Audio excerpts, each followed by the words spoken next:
to see where I put a mark because Yeah. usually I mark it and something. Oh, that's right. I had to go take a phone call last week, so I missed some. Oh, okay. I think we're at the I think it begins with the ego's first response to our guilt is to deny it's even there. Oh, good. All right. I'm going to get us. We are now, I believe, live on YouTube, and we're reading "Forgiveness in Jesus," the meeting place of A Course in Miracles in Christianity, by Dr. Kenneth Wapnick, PhD. And let me get it up and on the screen. And does anyone want to pray us in? Before we do that, Karen, what page is that on? In my book, it's page 24. It's in chapter 1 of the dynamics of the ego, and it's denial and projection. Let's see, it's the one, two, three, like the fifth paragraph.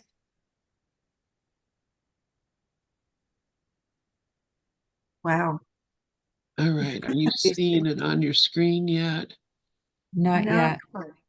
Okay, dynamics of the ego, Okay. not not And, sin, guilt, and fear. We finished with sin, guilt, and fear.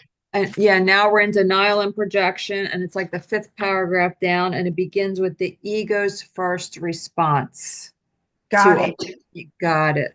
Finally. Okay. Hey, welcome everyone. Hi, Mickey. Hi, Lynn. Michale is not going to be here today. So, um, Mickey and I and Lynn will read. We'll just take turns or whatever. And I will pray us in. Holy Spirit, you be in charge. I trust you. I know that everything is perfect. All is well. And I'm so happy to be here and thank you. I'm grateful for everyone here and I'm grateful for this book. Amen. Amen. Thank you, Karen. Thank you.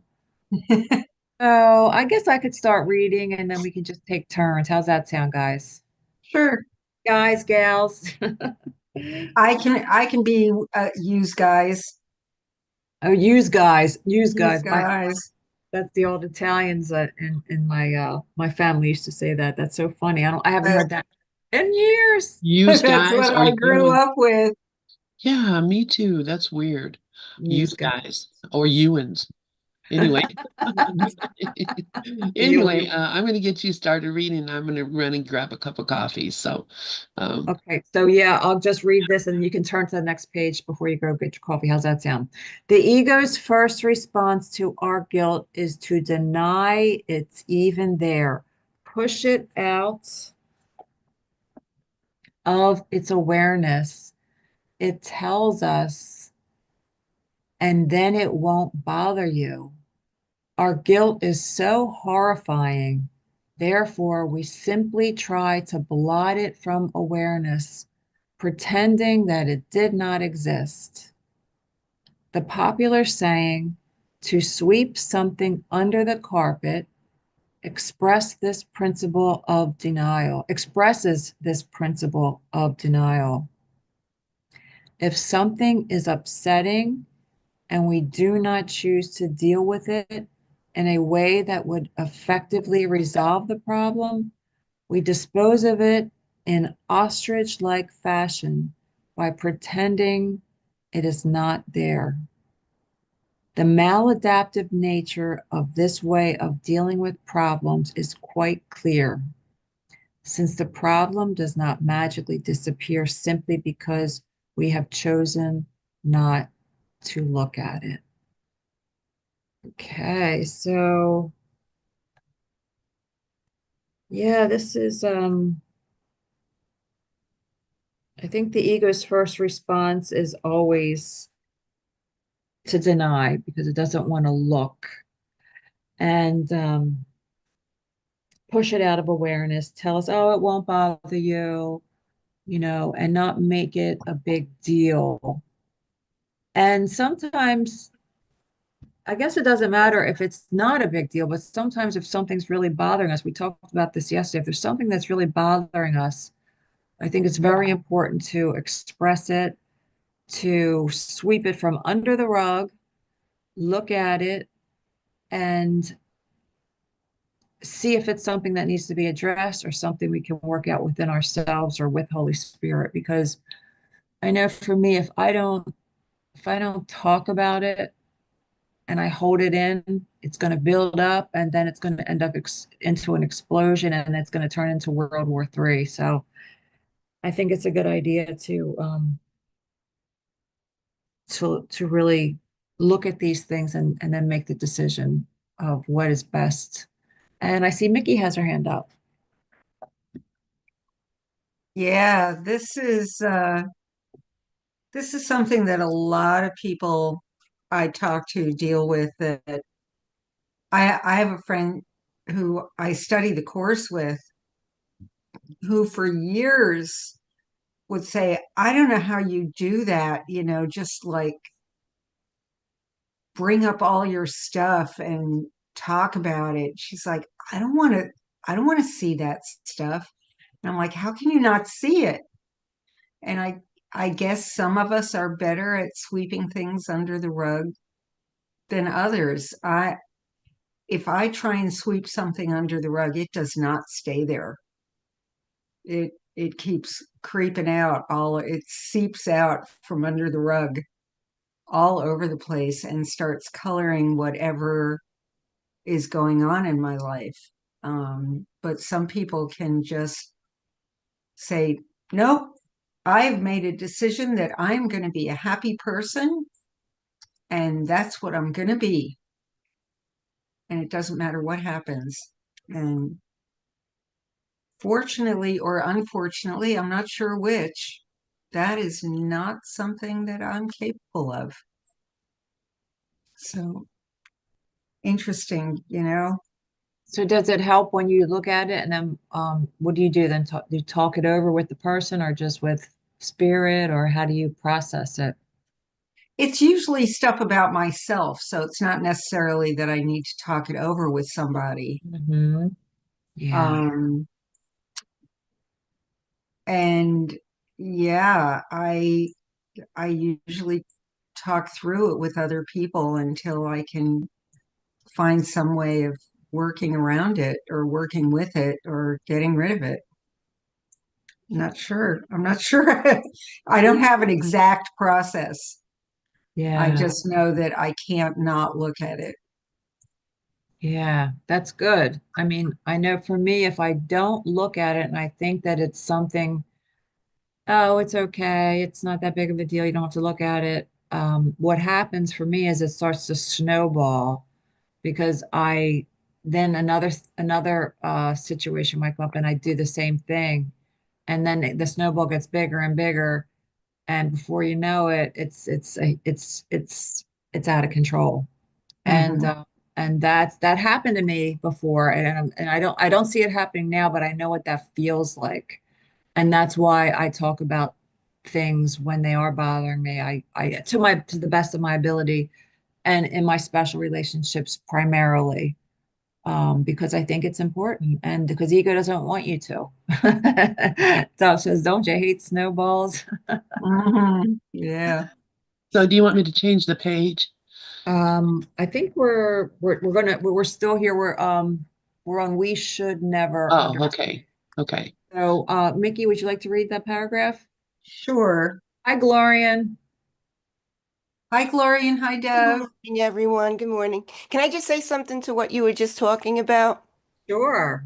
Well, I really think that we have to be willing to look.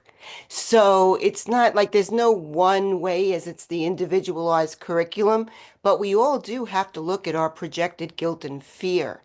So people would say to me, oh, that one's in denial.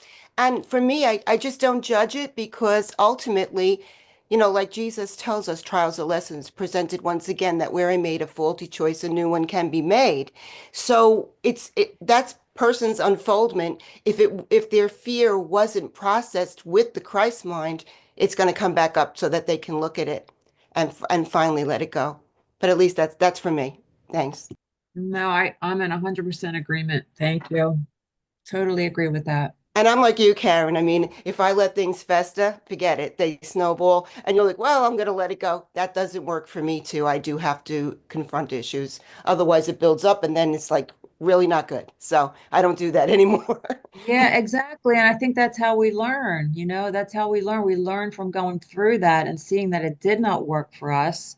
And now we actually, I don't mind looking at it now. Now I know it needs to be looked at. And I do notice it, like you said, I do notice it, especially, with my special relationships with my daughter sometimes. And I think that, it's not easy for some people, and then because it wasn't easy for me. So I can see how sometimes it's not easy because when you're brought up in a family that doesn't really talk about their feelings, it's something that you really have to practice. And for me, it took practice, and it because I wasn't used to it, So I think it's like anything else. We just practice until we feel comfortable with it, and then it just kind of falls into place. But yeah. So, and anyone who has anything to share, please raise their hand. Gloria, do you have your hand up again? Yes, I do. Okay. I totally agree with that. And like for those of us that were taught, children are seen and not heard type thing, you get this idea of just like burying your feelings and what's real for you. So that's something that we have to unlearn. And to me, the course helps us unlearn that when we're looking at the upside down thinking, when we're looking at the errors. And, we don't have to, it doesn't matter if you're guided to share with someone, that's great. But as long as we are looking at our projections of guilt and fear and owning through responsibility for sight, that what I see is showing me what I think, and what I feel is showing me what I really believe, so that we can choose again. So to me, we use everything, and like, I always say this. The idea is we're gentle with ourselves, but we're vigilant. So we'll be gentle. We'll look with Holy Spirit, with gentleness and love and kindness, but we're vigilant to make that shift into the right mind. Thanks so much. Perfect. I agree. Thank you so much. Yeah, Um, it's really interesting. I was just gonna say, yeah, I was raised in a family where, there was a lot of weird dynamics. Well, that's all I can say. And alcohol was involved. So that is always uh puts a kid in a place where they're afraid of their feelings because if you first off, there's people that express feelings that are um clearly off their rocker. So you you get to see that, if it's crazy to feel things and to say things and to do things that reflect that. So, and you're right, Gloria, and it's just like, you don't say anything about it, and then, you can kind of hide, hide from it. But, growing up my whole life, just kind of not feeling, and of course, I'm 72 years old. If I if I haven't worked through that by now, then there's something wrong. And I think, I've really come to the point where I'm not going to hide anymore. And so that can lead to some crazy stuff too. But, if I get that uncomfortable feeling like I shouldn't say anything, or, I don't want to rock the boat, or upset somebody or get somebody set off or something like that.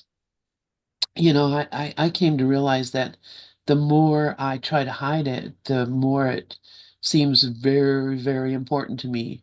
And so it's that belief that, my feelings have so much power that they could cause, people to do things that they wouldn't normally do, or say things that they wouldn't normally say, like it's my fault, um, that they're crazy.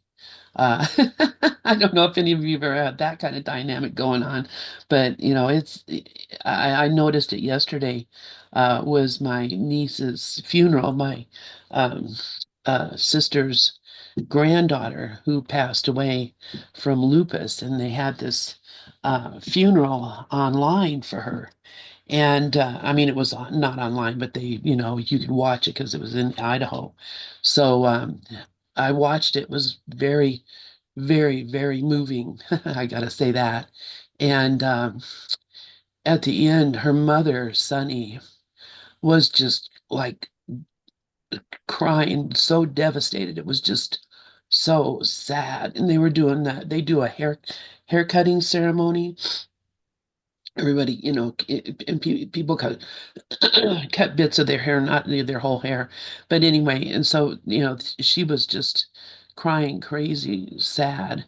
And then after it was over, my sister called me and she said to me, can you believe how she was acting so crazy and making so much noise? And, what was wrong with her to be crying like that?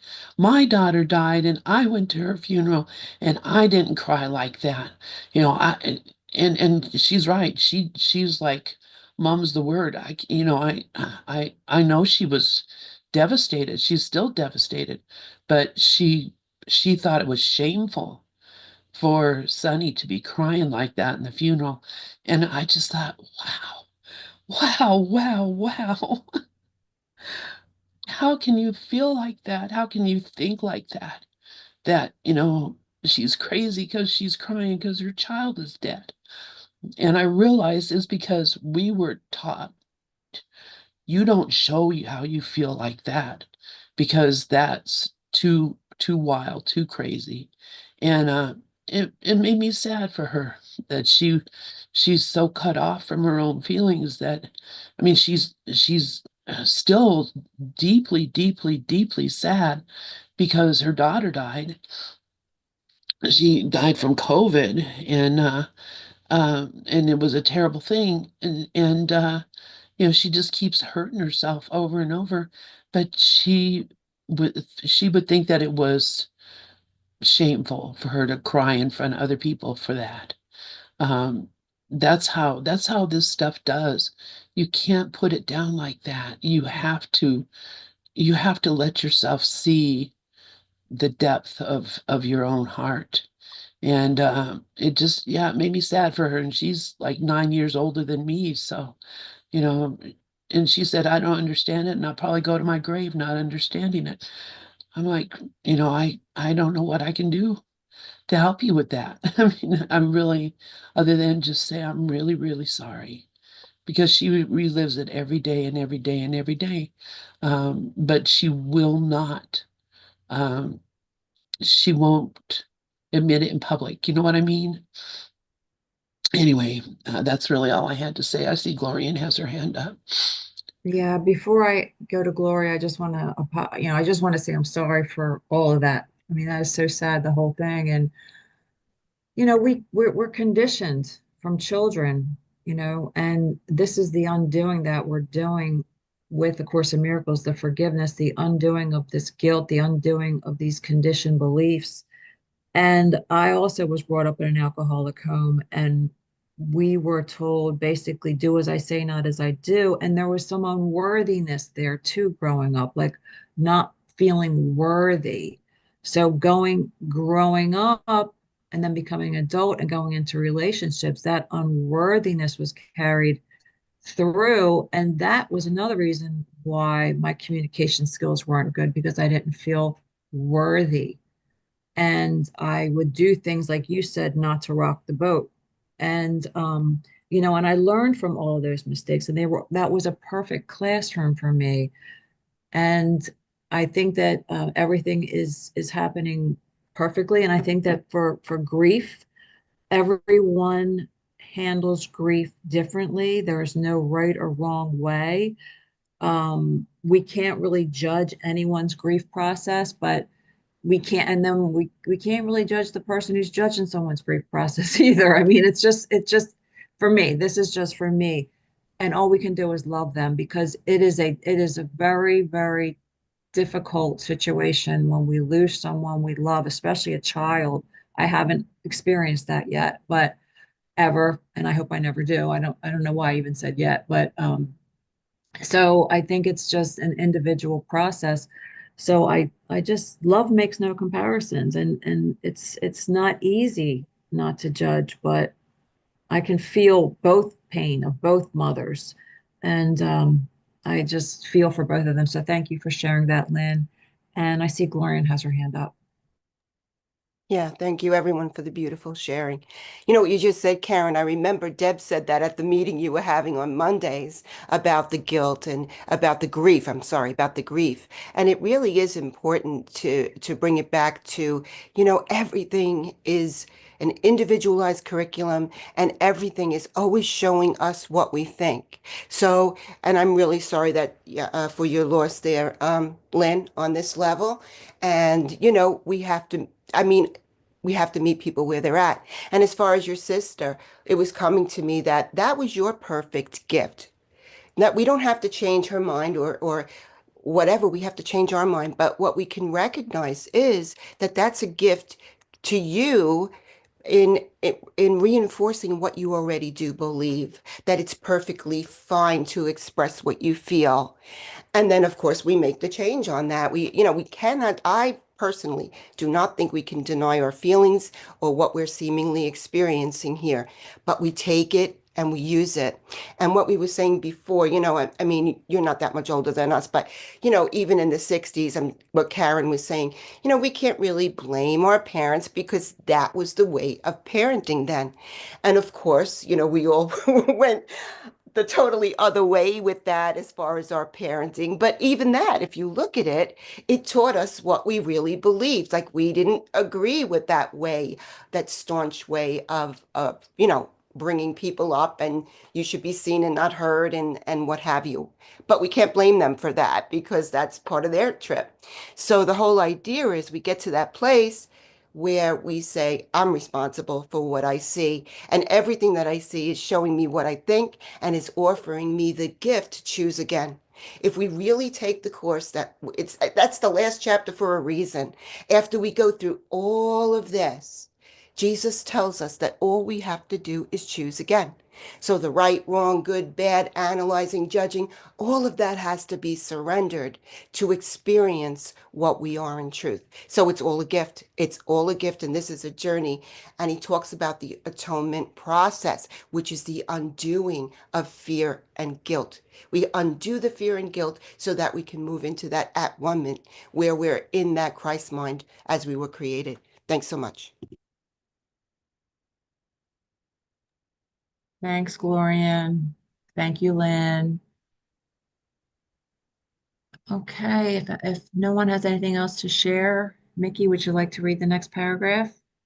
Sure thing. I just want to say one thing, which is I am amazed that 3 out of 5 of us in this group grew up in a household with an alcoholic. That that blows my mind. That's a pretty high percentage. So on to, we should never underestimate the power of denial, however, for it can cause us to overlook the very obvious.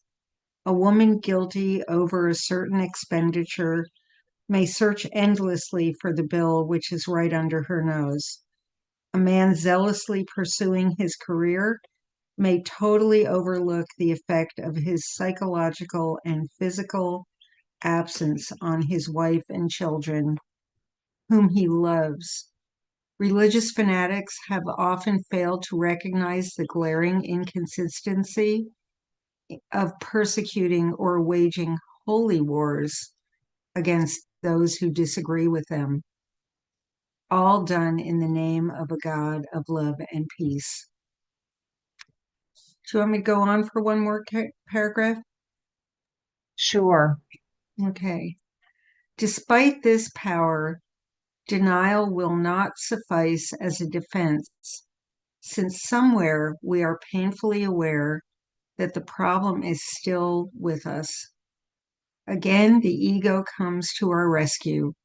and this time with a solution that, from its point of view, works remarkably well. This tactic, known as projection, constitutes the most effective weapon in the ego's arsenal. If denial does not get rid of the guilt, the ego counsels, our next step is clear.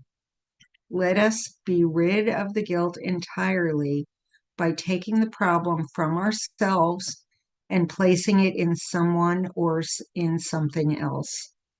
We literally then hurl the problem away from us.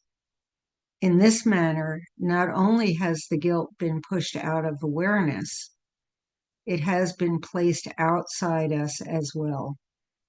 And so the ego convinces us we have satisfactorily dealt with the problem. Our guilt is no longer experienced as being ours, but has been projected onto agents outside of ourselves, who thus become the guilty parties. They are now responsible for the terrible things that befall us, for which they must be punished. All the while, we innocently sneak out of the back door, free from all conscious sense of guilt or wrongdoing. Yeah, it's a pretty effective trick. We can always put something outside of us and say, I'm unhappy because of what you did, not from anything that comes from inside myself. Glorian, you've got your hand up? Yes, yes. Yeah, I'm just loving this. And you were saying before, Mickey, this has been coming to me very strongly for about a month now to really look at the idea that either we're under the authority of the ego or we're under the authority of the Christ. I mean, it's that fear or love. It's constantly one or the other. And when you were saying that about like the parents of alcoholics, like my parents were not alcoholics. But if you look at it, anybody, any single person who is living under the authority of the ego is has fear and guilt that they're projecting out there. So it manifests in different ways. Ultimately, we get back to the same thing, that I am worthy by what I am as I was created by God.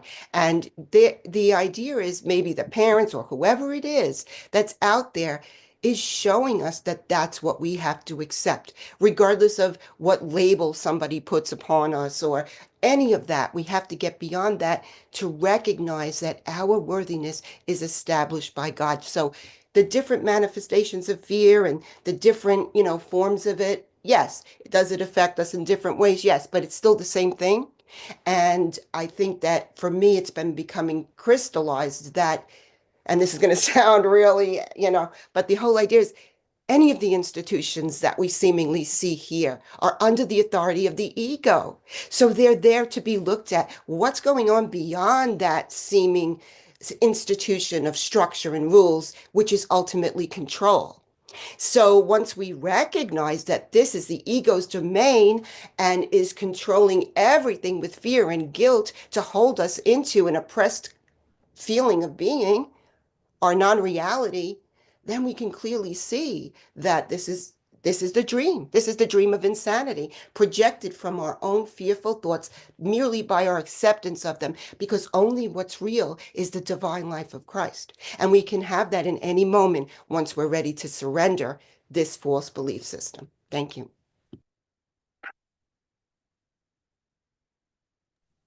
Thank you, Glorian. Thank you, Mickey. I see Lynn has her hand up. Yeah, this is real interesting because this is what we were talking about yesterday or last night in our look at the Song of Prayer.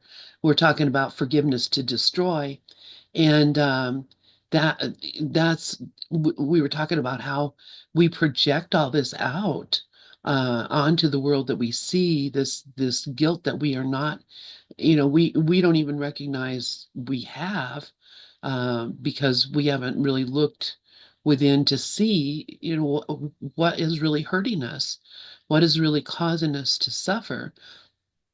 and we always have to blame it on another.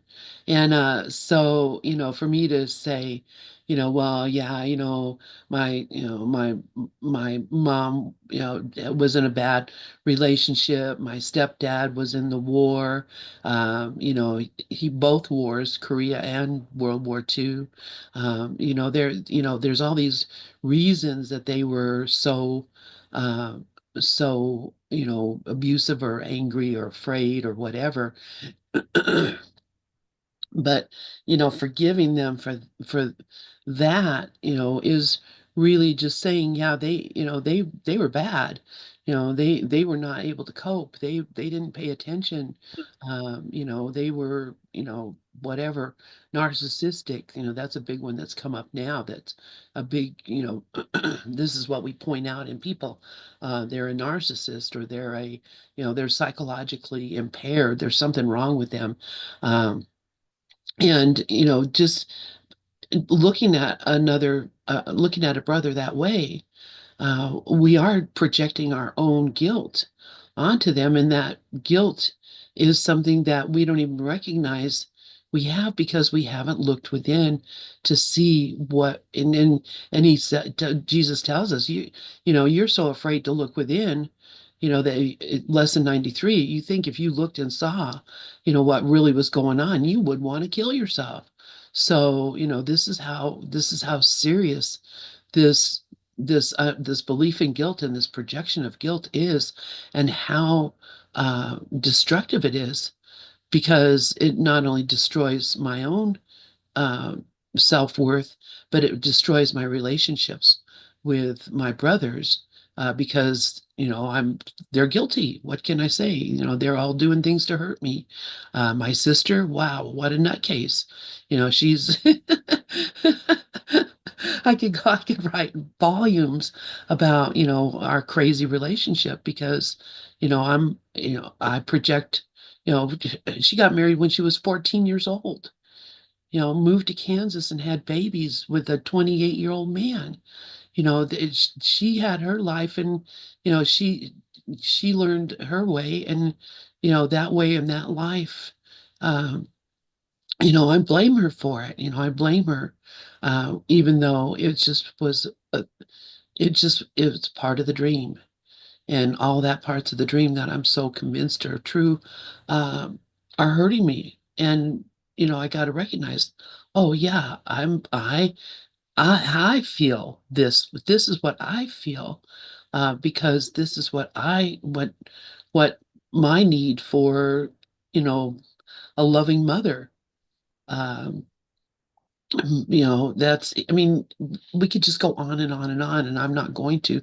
Just pointing out, if we don't look, we're never going to see these things. And, I for one, don't want to waste this life um, dealing with the past. I want to have this life be the meaning that I'm here for. So anyway, that's really all I have to say. And I see Gloria has her hand up. Thanks, Lynn. Go ahead, Gloria. Yeah, for someone who doesn't do early, I certainly have a lot to say. Thanks so much, Lynn, for sharing that. And I think when we recognize that, whatever the need for a loving mother or whatever seeming need that it is, we were talking about that yesterday, any kind of desire or need or physical impulse, regardless of whether Helen put it down, was supposed to be sexual, whatever, it's all the same thing, because any desire is leading us to God, because that's what the miracle impulse is that we are desiring the wholeness and the oneness as we were created, desiring home. And I like what you said also. If we just recognize that whoever it is, parents, ex-husbands, whoever else we want to, make the bone of our existence. The idea is they're wrestling their demons too. So if we can recognize that everybody is following this insanity of the ego, then you can really sit back and, like Dove says, laugh at it, because it's going to be insane. And that's why, we always the idea of gentleness, and even that saying of be gentle, because we don't know what somebody's going through. So our Jesus is asking us, to see it as a call for love. We meet a call for love with love, and we can only meet it with love if we aligned with the right mind, because the ego does not love. The ego is not, we cannot spiritualize that ego because it's delay. To spiritualize the ego, to me, is delaying because only the Christ heals, only the Holy Spirit heals. So if we're meeting a call for love with love, we're accepting what we are and we're doing what Jesus is asking us to do. Teach only love, for that is what you are, and teach no one your body. So ultimately, if we're willing to step back when these seeming things are arising and these seeming projected attacks are at us, which really have nothing to do with us at all, then we can look from above the battleground and recognize that this is not about me. What's the most loving thing that I can do? And if I am going to respond with the same ego-ridden guilt, fear, projection, hate, whatever we want to call it, then I'm teaching someone that I am a body, and I'm certainly not extending the love of God. So it's just our responsibility to remember that. And of course, communicate it. I totally agree with Karen said before that if something comes up, we communicate about it. We don't just let it fester. Now, we will get to the point where with some things, you could see error as error and you can impersonalize it and just turn it over. But there are some things that, you can communicate on the level of form as long as we're not expecting the other person to agree with us. And that's the whole thing. We don't have to be right. We want to be happy. So if we're aligning our mind with the Christ mind, regardless of what's seemingly going on out there, we're recognizing that nothing has any effect on the truth of my being. And that's what I'm here to do, to go through the atonement process, to accept the woman, to accept the atonement for myself. So thanks so much for this conversation, girls.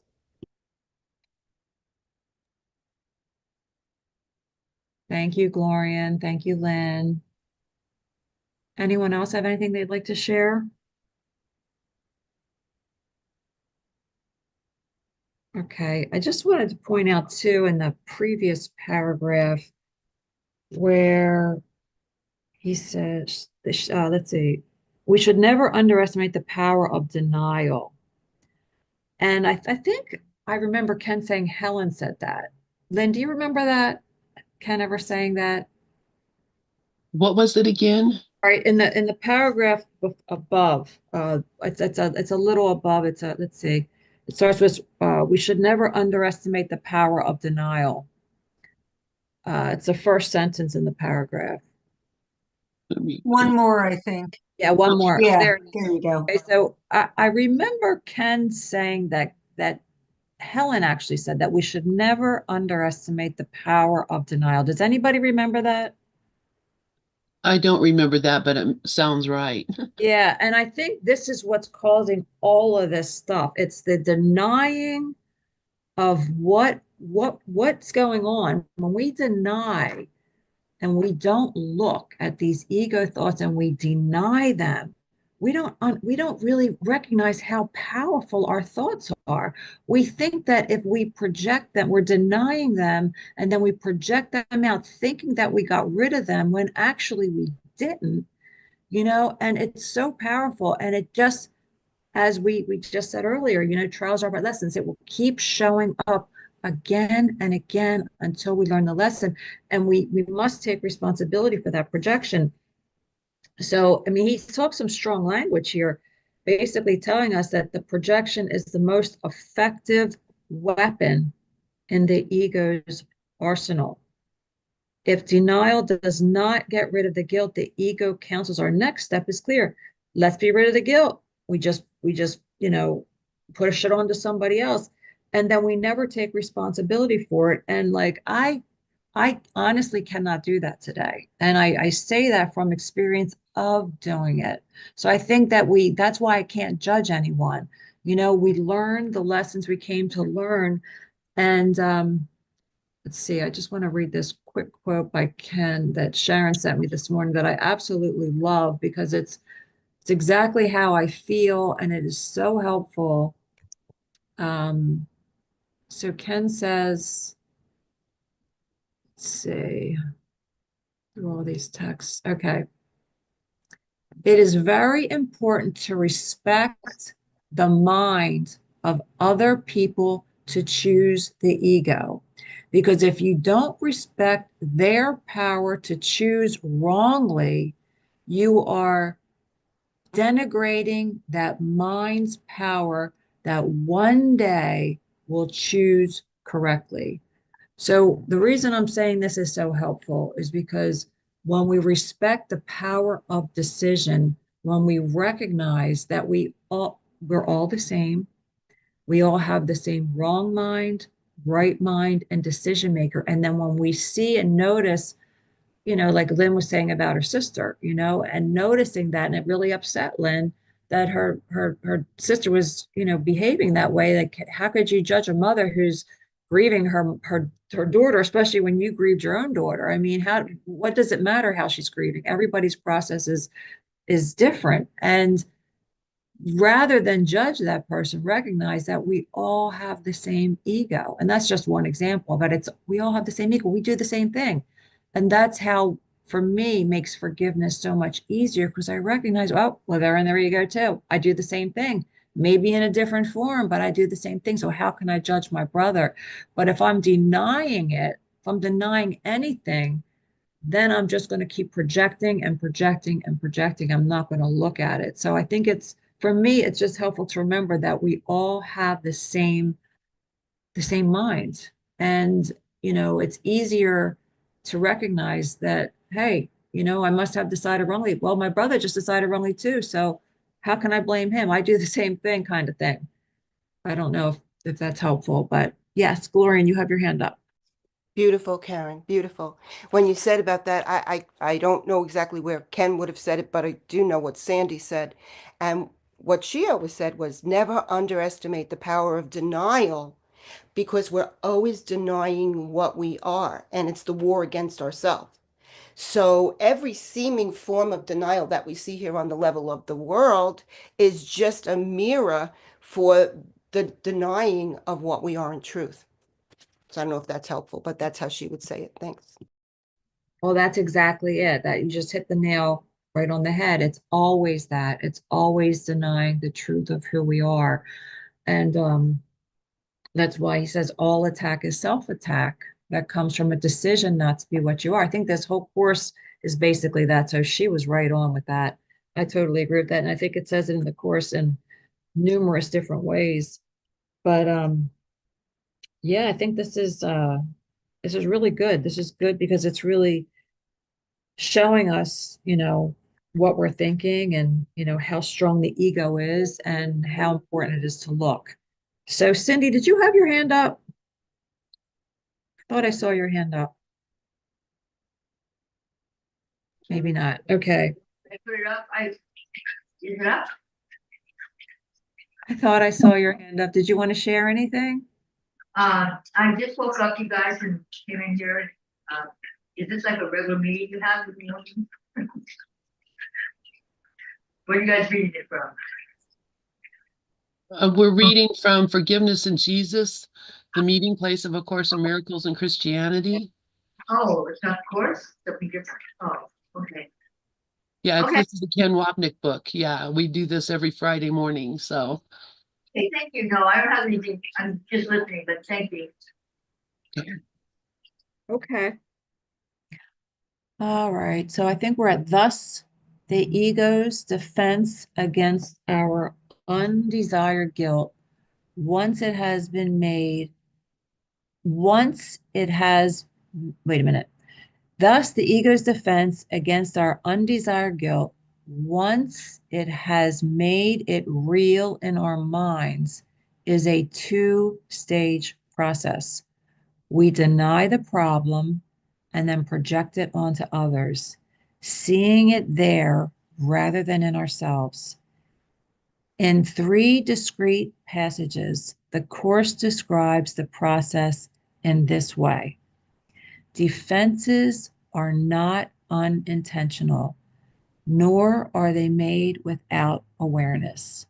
They are secret magic wands you wave when truth appears to threaten what you would believe. They seem to be unconscious but because of the rapidity with which you choose to use them, in that second, even less, in which the choice is made, you recognize exactly what you would attempt to do and then proceed to think that it is done. This plan requires that you must forget you made it, so it seems to be external to your own intent, a happening beyond your state of mind. And that's from lesson 136, which we just read yesterday on Thankful Thursday, that sickness is a defense against the truth. And so interesting that that's coming up right now. So in the beginning of that paragraph, Lynn, if you can just go back one to the beginning of this paragraph. Thank you. Yeah, defenses are not unintentional, nor are they made without awareness.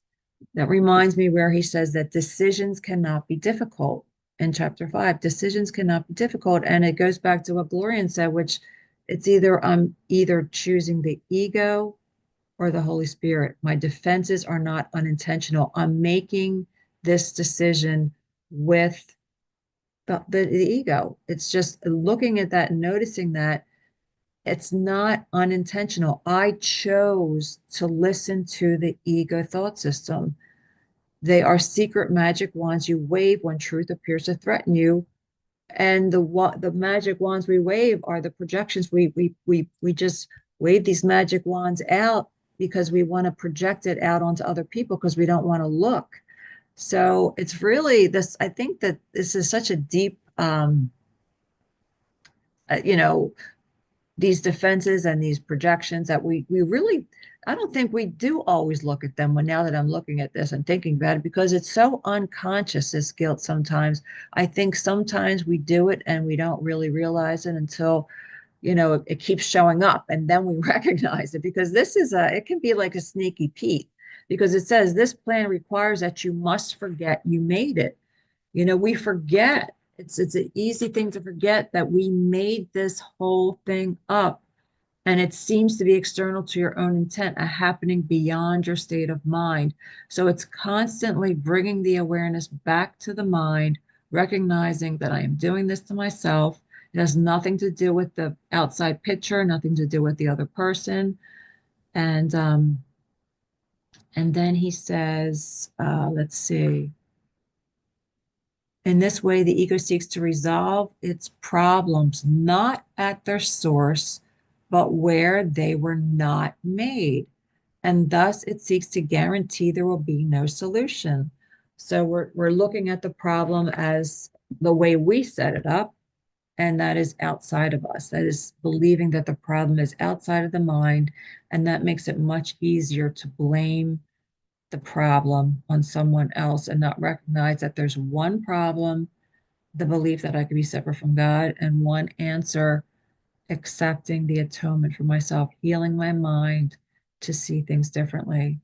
By doing this unconsciously, you try to keep the fact that you attacked yourself by identifying with the ego out of awareness and thus imagine that you have made yourself safe. So it's constantly, this attack defense cycle that we talk about in the course where if I defend myself I'm attacked and there's nothing to defend. There's really nothing to defend. It's unconscious guilt that we really a lot of the times I don't think it's always recognized. Sometimes it's so unconscious and so deep and it's coming up to be healed. And I think the only way for me to notice it is by how I feel. And if I'm feeling uncomfortable, Mickey was talking before, earlier how, it's visceral. You feel it in your body, you feel it in your body and by how you feel. You could get a headache, you could just feel, it's all different ways, For me, I just feel uncomfortable. I just know that it's like a little stab of that little stab of pain that he talks about, in the course. You just feel it, It's like something's not right here. Glorian has her hand up. Yeah, thanks, Karen. I love everything that you're sharing. And I think it's so important. That's what was coming to me before when I was talking about looking under what authority that everything is under, because it's unconscious, because it's just part of the ego mind, part of what we, you know, that's why we have the mind training, and that's why we go, with the first, I'm always going to say those first 50 lessons where it's undoing the error, where we're more and more of the unconscious guilt is being revealed to us as we practice that. And we're always meeting our own consciousness. I mean, after 32 years, the idea is you're still seeing deeper and deeper. So I totally agree with you. And it's very important that we look at that. And, whether, you sound anti-establishment or whatever, the fact is, it is the truth. Everything is under the authority of the ego and the upside down thinking. So the idea is that we're asking spirit, what does this mean? Reinterpret this for me and be willing to see it differently. And that's it. But I totally agree with you that this is so embedded in our unconscious mind that that's why it's just habit. But we want to make the miracles the habits, and we can do that. So thanks. Yeah, miracles are habits. Miracle number 5, miracles are habits. And it's just practicing, practicing, and practicing, practicing forgiveness and looking, which is the first step in forgiveness. So would anyone else like to share anything, or we can go on to the next paragraph?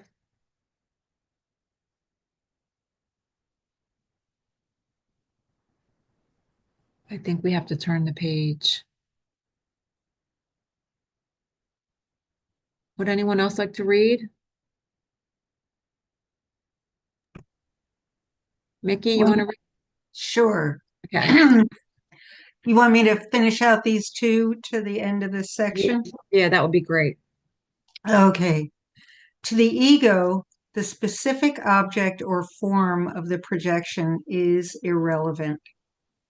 Its only concern is that the person or situation chosen serve its purpose of being a repository for the projected guilt. This will always remain the ego's sole purpose, to convince us it has gotten rid of the guilt, while in reality it has merely pushed it underground where it is safely protected by denial and projection, no longer accessible to the threat of being raised to the question and thus undone. The ego's projection of guilt has two principal forms: special hate and special love relationships.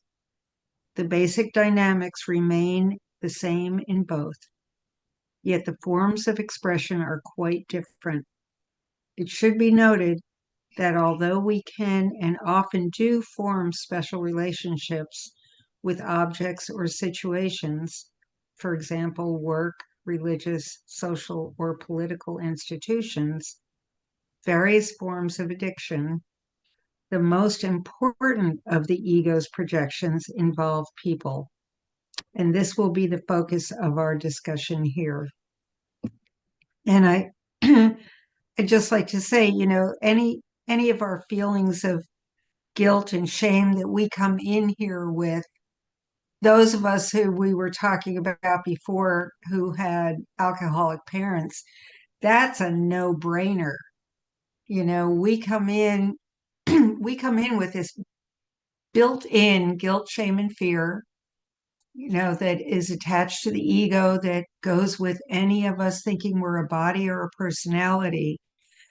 And we've got this parent who's abusive and out of control. And we can spend the rest of our lives saying, if it weren't for you, I'd have been a success. If it weren't for you, I would have had successful relationships. If it weren't for you, blah, blah, blah. The list goes on and on of things that I've blamed on my mother, that if it weren't for her, I would have accomplished.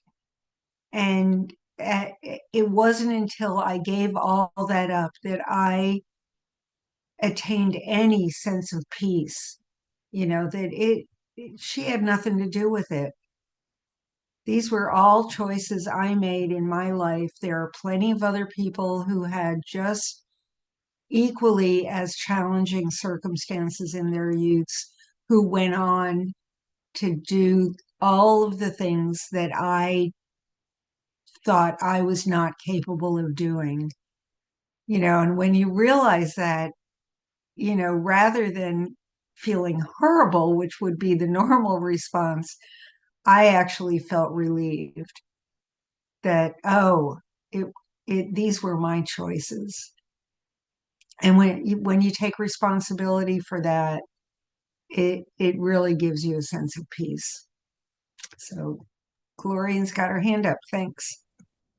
That was beautiful, Mickey. Thank you. Gloria, go ahead. Yeah, as you were speaking, Mickey, I was listening, and you see how all of these things, how, the way we evaluate them, ultimately, with the ego. But look, everything brought you to where you are now, and you're here spreading the news of the light. So how couldn't it be more perfect?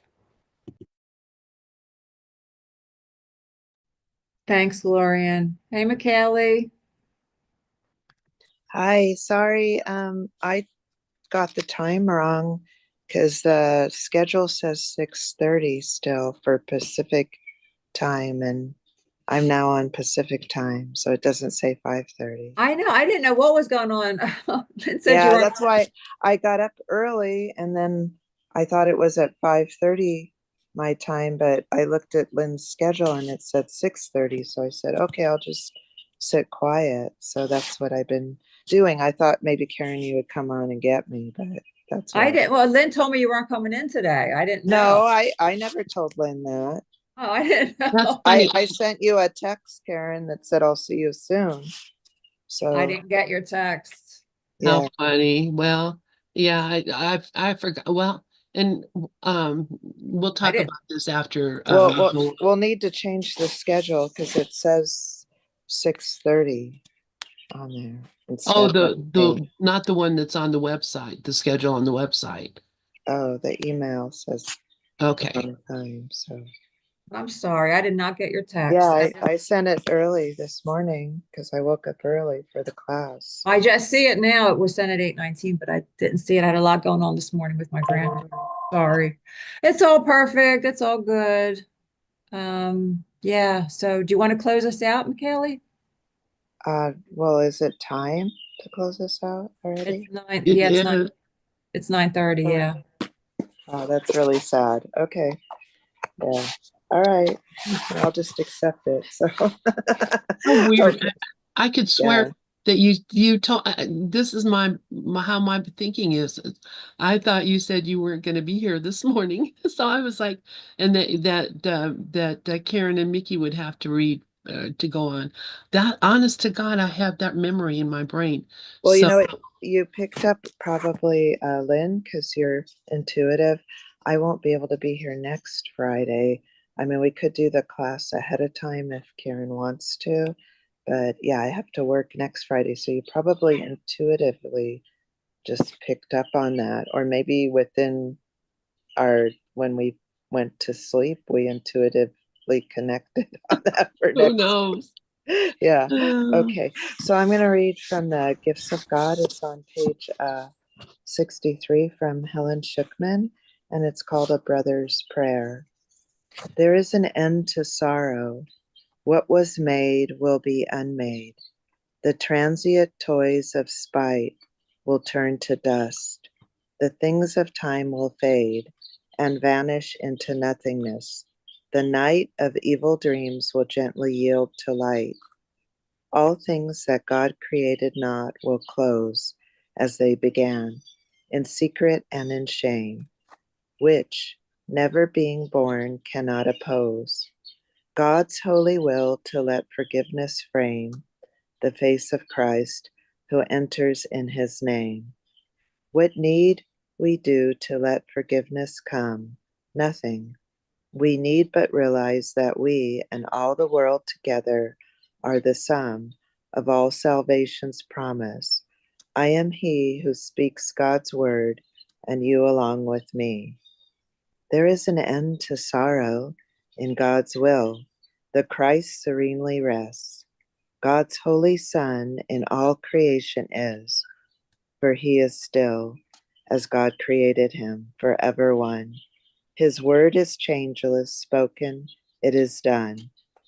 The flicker of an instant stands between us and complete salvation. Need we do more than God asks? The face of Christ is seen, and then unseen forever. Sorrow too has disappeared, and I along with you. A brother's prayer, the gifts of God. Helen Schickman.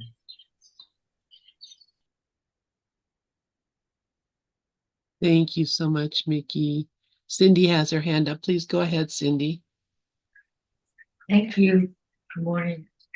I didn't have any idea that there was anything more to Helen than what I heard, what Kim would talk about a little bit. So this is very interesting. It's very cool to hear her writings. So anyway, I just wanted to throw that in. That it's I really didn't think that she. I didn't know that she had her own ideas and had written them down. So yeah, thank you. Thank you, Cindy. Thank you, guys. Thank you, everyone. This has been really wonderful, and I appreciate everybody doing everything they've done and continuing